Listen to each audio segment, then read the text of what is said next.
So listen, what we have here is a prayer from the Apostle Paul, and as he's praying, and as he's praying to them, just to kind of give you the line, or the outline rather, of how this goes, he describes the drive behind his prayer, and he refers to it as his affection, and then he gets into the prayer, and the prayer really is a prayer for the expansiveness of love under the care and the guidance of wisdom, that they might be discerning, that they might be growing in righteousness, and ultimately that God might receive the glory, and all that within just a few short verses. Now, as Paul sets out and he's preparing to write this, and he wants to ground this in such a way as that it defeats all argumentation against, and they wouldn't receive this from Paul and think that, oh, Paul, you're just blowing smoke, or oh, Paul, you're just puffing us up. What does he say there in the beginning? For God is my witness. That's right. So imagine that if you were in a case and the defense is arguing on your behalf, and they're calling witnesses, and they say, and now to the stand, the high King of heaven, the sovereign creator God of all things, that even now is upholding the universe by the word of his power. Everybody's just like, I guess we just lost. Right? And so Paul, in some sense, he's calling God to the stand and saying, listen, God is going to give an answer in the affirmative, that all the things I'm saying about you are true, that the way I feel about you is true. And so for God as my witness, God is testifying on my behalf towards these things for you. And what is the thing primarily that he begins with? He says, how I yearn, how I desire for you all with the affection of Christ Jesus. So Paul considers the church there in Philippi, he considers the people that have been easy to love, and he considers the people that have been, just kind of extra grace needed. He considers the people that are just more difficult to love. And of all the people in the church, what he says is, I yearn for you all with the affection of Christ Jesus. Paul's desire is to see them. His desire is to work alongside them. His prayer is for the church and for everyone in the church.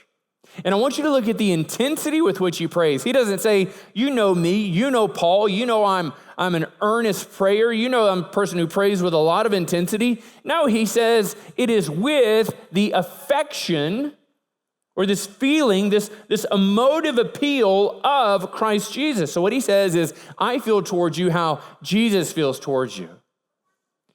Now, if we're thinking about, exactly how does Jesus feel towards these people, and how does Jesus feel about people in general? A good place to go is just to read through the Gospels. And as you read through the Gospels, this account given over 4 different authors of what the life of Jesus has been like and the way of his ministry, we begin to see a number of patterns develop. And some of the patterns are the ways in which Jesus treats those who are on kind of the outskirts of society, those who are not well liked, those who are not well esteemed. And so we would say that Jesus is in it. He is engaged for the bedraggled of society. He is in it for the outcasts of society, that Jesus cares for all those for whom they receive little to any care from anyone else. But an even better place perhaps to look is in the Gospel of John in chapter 17. In the Gospel of John in chapter 17, it's typically referred to, you'll notice this kind of superscript above chapter 17. It'll say something along the lines of the high priestly prayer. And what it is it begins as a prayer of Jesus for the disciples. And then as we pick it up in verse 20 and 21, Jesus expands this prayer to the rest of humanity. So what you'll find in this is a prayer not only for the church in Philippi, what you'll find in there is a prayer for you. What you'll find in there is a prayer for your family. What you'll find in there is a prayer for us in this church body, for all believers across all time. This is what it looks like to find the affection of Christ at work. So in chapter 17 of the Gospel of John, verses 20 and 21, Jesus expands his horizon. He says, I do not ask for these only. So I'm not asking just for this, for these disciples, but also those for who will believe in me through their word. All of us who have come to place our faith and trust in Jesus have heard about Jesus through the words of the disciples. As they encountered Jesus, as they recorded these words, and as these words are passed down over time, we have come to know him through their word. And through their word, we've come to know Jesus. He says, what is his prayer? He says, that they may all be, everybody say one. That they all may be one, just as you, Father, are in me and I in you, that they may also be in us, so that, or for this occasion, that the world may believe that you have sent me. Jesus says there's something about the purpose of being found in God, found in unity one with another, that they may all be one, that we would love one another, and that in loving one another, being founded in his word, that the world would come to know about Jesus, and that they would also be found in God.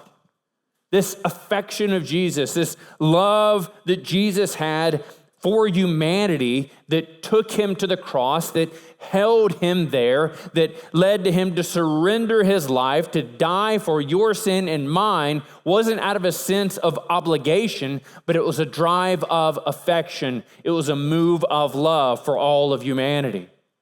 So when Paul looks at this, he says, listen here, church in Philippi, God is my witness. I long for you all. I have a desire for you all, much like Christ's own sacrificial love, and that on behalf of all of humanity.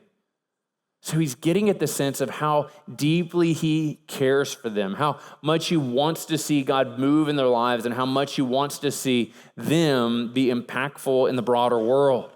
So all of this is kind of introductory comments. He says, and this is my prayer, or these are the kinds of things I find myself praying over and over and over again, that your love may abound more and more with knowledge and all discernment. Well, let's look at the idea of love first and foremost.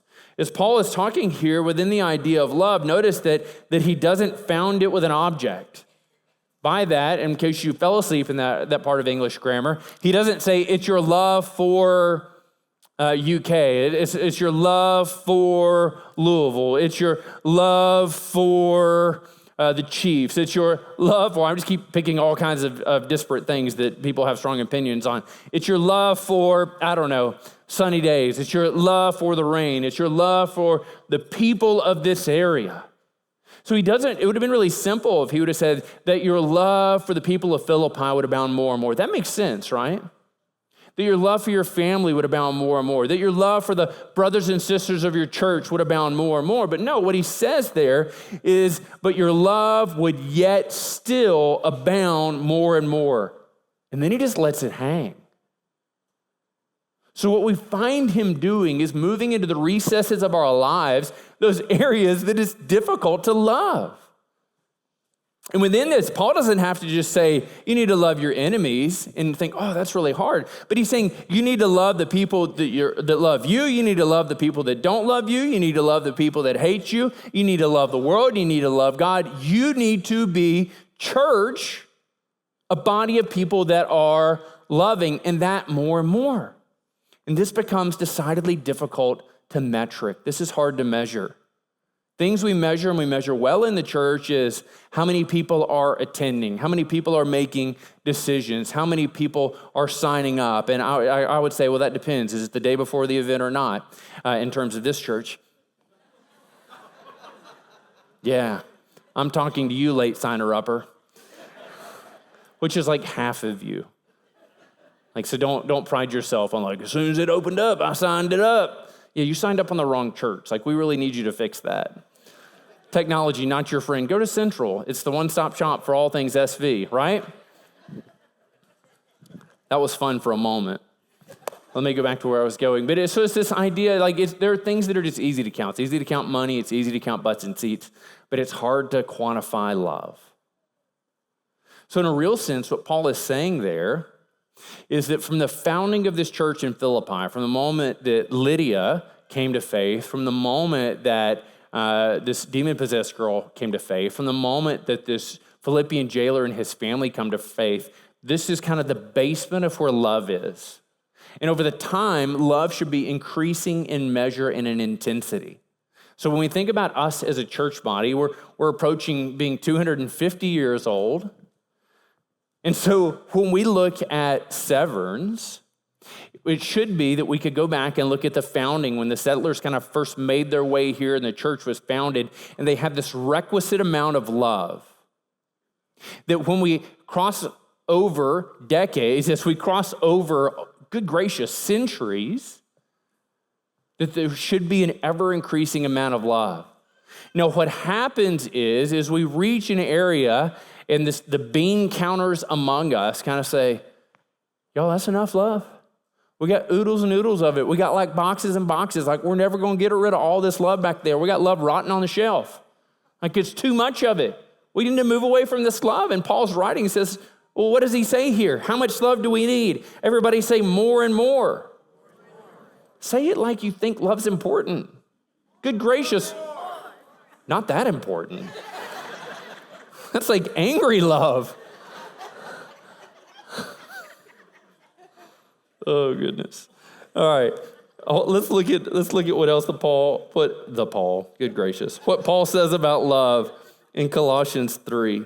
Colossians 3 in verse 14, he says, and above all these, put on love. And what does love do? He said, love binds everything together in perfect harmony. Everything is bound together in perfect harmony. So everything we do needs the glue of love to hold it together. We don't just need commonality. We don't just need the same vision. We don't need the same ideas. We don't need the same backgrounds. What we need is the warp and woof of love. What we need is that when somebody crosses over onto our property, there's this overwhelming, cascading tidal wave of love encountering them, whether they come off Ring Road, whether they find their way some other way, whether they have broken the speed limit repeatedly driving up Robin Brook, because let's just be honest, no one's driving 25. And so when they make it onto our campus, what they should be greeted with is love. When they walk through our doors and the greeters open the doors, what they should be met with is love. When they eat the sacrificial bacon and pancakes, what they are tasting is no, it's bacon and pancakes, but yes, it's cooked with love. It's cooked with love. And he says, in love and more and more. This is something so incredibly important that we can't miss.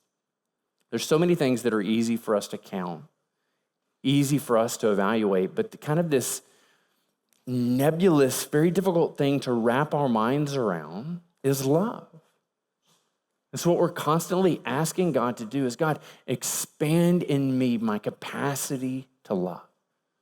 God, expand in us our capacity to love and to engage and to love those who are hard and to receive love from those around us. And why is it important? Well, it's important because of what it's leading to. But even before we get there, notice how he describes it.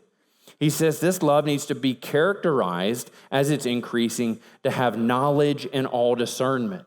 Now, as he's talking about these things, he's talking about experiential knowledge. So not just knowing about things, knowing facts of it, but having stepped into these things and having experienced it. So as we're evaluating things and as we're talking about it, so what has it been like for you as a visitor? You know, what has it been like for you to come on our campus and to be greeted? Have you had a sense that you've been well loved?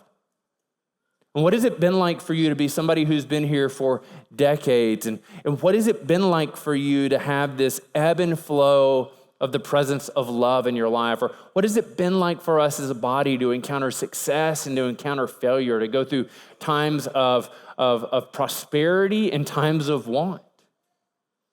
As you're measuring those things, what has it felt like to you? What has it felt like to the people around you to have received and have extended love? He says it is with this measure of knowledge and this measure of discernment. And why is that important? He moves to the so that. Verse 10, he says, so that you may approve what is excellent. Why is it important that we're growing in love, and love particularized as having knowledge and having discernment? He says, because there's a terrific number of things going on in life that you don't merely need to know what's right and what's wrong. You need to know, as J.B. Phillips writes, what is highest and what is best. Now, if we're going to talk about what's right and wrong, this gets a little bit easy. If we're going to talk about right and wrong, the Bible gives us a lot of information. It gives us a lot of verses, a lot of chapters, a lot of books about right and wrong, okay? So if we're just going to throw it out there and we say, do we support life or do we support abortion? We'd say we support life. If we're going to say, do we support marriage? We'd say yes. And what does that look like? It looks like that between a man and a woman over the course of a lifetime. Do we support the family? Yes. And how do we do that? And so there are a number of things that are just kind of in the category of right and wrong. Do we support theft? No. Do we support taxation? Well, that kind of gets back to theft. And so let's skip to something easier. But what's difficult is when we move into the category of those things that are amoral, not immoral, but amoral. So there's no ethical quality to them. There's no ethical imperative for which way we go. And what we need in that is wisdom to determine and approve that which is best. That which is best. The difficult thing over the course and the lifetime of an organization, and specifically we're talking about us being a church, is for whatever reason, we've come to do things a certain way. Like somewhere in the annals of time, somebody said, you know what? We should have a 9 a.m. service and a 10:45. And we just said, that man is a genius. Actually, you probably tar and feathered him because you had a service that was at 8:45 and 10:30, and this guy was just an outlier and a radical, and now he's a Methodist. He couldn't recover from the onslaught of opinions that you shared with him. But anyway, and so we go along and we make a decision and we stick with this decision, and that somebody comes along and they say, what would it be like to make this change over here? And somewhere along we begin to articulate something like, I fear change. We hate change, and the idea of change does something internally within us that destabilizes everything, and we act like it's a major affront to us. So we're not making a decision on whether or not this is the best. It is the best because it's what we've always done. And so we take as a matter of assumption and certainty that the things we are currently doing is the best possible way of doing them.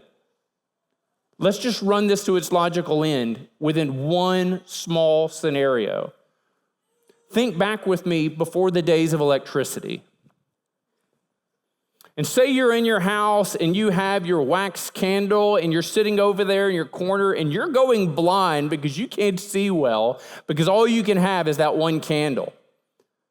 All of a sudden somebody runs in, they're like, oh my goodness, there's this lunatic named Thomas Edison. He's developed this filament bulb and it's going to give light to the whole room and electricity and all these things. And you say, I ain't gonna have none of that newfangled there electricity. The candle's good enough for my daddy, good enough for my granddaddy. Granddaddy before that hated candles. He was a stick man. Made lots of smoke, grandma died. That's when we moved to candles, and we're a candle family, and all we're ever going to be is a candle family. Now imagine that candle family living somewhere in eastern Kentucky still.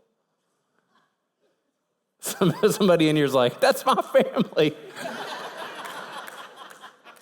Everybody around them has electricity. They're like, come on over to this. We've evaluated electricity is far superior to the wax candle. There's so many things that we need to be open to evaluating and how we do it. And as we're making these decisions, what we're needing to do is to be operating within the currency of love. God has given us the capacity to engage in these things. He's given us the call to engage in these things. And what we are working against is the strong-held opinions that we articulate as convictions and biblical mandates. But when we're evaluating the number of ministries we can support, when we're evaluating who our partners are, when we're evaluating what we're going to do with finite resources and finite amount of time and people and all of these things going forward, what we are evaluating these on is what is excellent. And I would argue that you have to do the same thing as a family. You have a finite amount of money, and at some point, people are going to quit extending you open lines of credit and credit cards.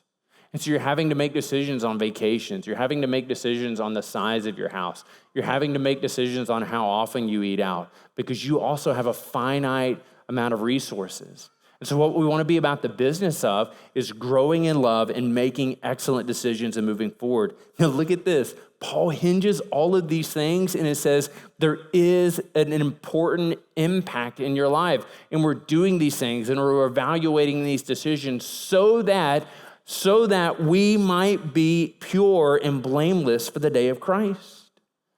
He's saying you're doing this and you're making these decisions so that it would have this refining effect and impact in your life, so that on the day when Jesus shows up, when he peels back the heavens, when he descends with a shout, you would be found being pure and blameless. Now, the word here for pure gives us, it's going back to the first century. Whenever they would make pottery and they're in there and they're spinning the pottery on the wheel and they're doing it and they take it out, and what they notice is that there's this stinking crack. There's just kind of a hairline crack and it runs from the bottom all the way up the side of this vase. Well, some enterprising shopkeeper and potter looks at it and says, I know what I'm going to do. I'm going to take a little bit of wax and I'm going to work it into this groove all the way up, and then I'm going to paint the whole thing so that no one can see. It looks like a perfect, flawless piece of pottery. Well, so what they would do, somebody who didn't know any better, go out and they're like, golly gee, Marge, I got to have that. It's flawless. But everybody else would take it and they would take this piece of pottery and they would hold the pottery up to the light. And when they would hold it up to the light of the sun's rays would pierce and come through the wax. So they would see that this piece of pottery has a crack in it. And what Paul is writing there is saying that we need to be sincere. We need to be those who are engaging without wax, without hypocrisy. Now listen, some of you hear this, and what you hear is you need to be perfect and flawless. And I really hope that when you hear that, what you feel is an overwhelming sense of, I could never be this. Because you can't. But what he's writing and saying in this is you need to be the kind of person who openly admits and allows the light of the gospel to shine through the cracks in your life. They would say in CR, your hurts, your habits, and your hangups, own those things and be honest about them, honest about your failures, honest about your setbacks, honest about your inadequacies. Christ, in speaking to a group of people, he invited them to come to him. He said, he called all those who are weary and heavy laden. All these people who are broken. Some of us were experiencing brokenness today, but it feels challenging. It feels dangerous. It feels unsafe to say that we are. So what do? We cover over the hurts. We cover over the inadequacies in our lives with I'm okay and I'm fine. For some of us, man, we are drowning in a number of sin struggles. And what the gospel puts forth for you to do is to openly confess and admit where you struggle. And to say, listen, there's a struggle in me, there's a sin pattern in me that leans towards dishonesty. There's a sin struggle in me that leans towards pornography. There's a sin struggle in me that leads towards substance abuse. There's a struggle in me that leans towards depression, anxiety. Probably for a great number of us, the pattern and the struggle for you is just to pretend that you're okay and perfect. Your family always actually is that still shot sitting on your mantle. Everybody's smiling.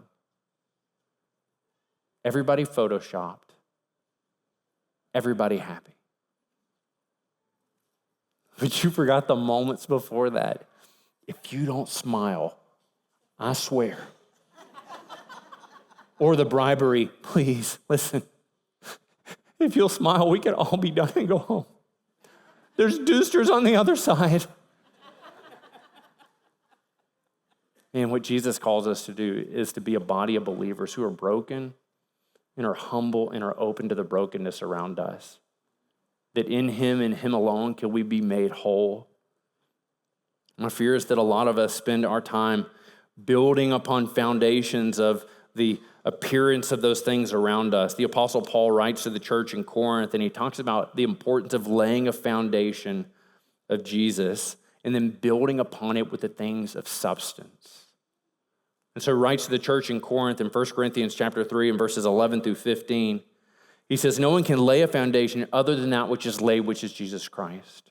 When we come to faith, he becomes our very foundation.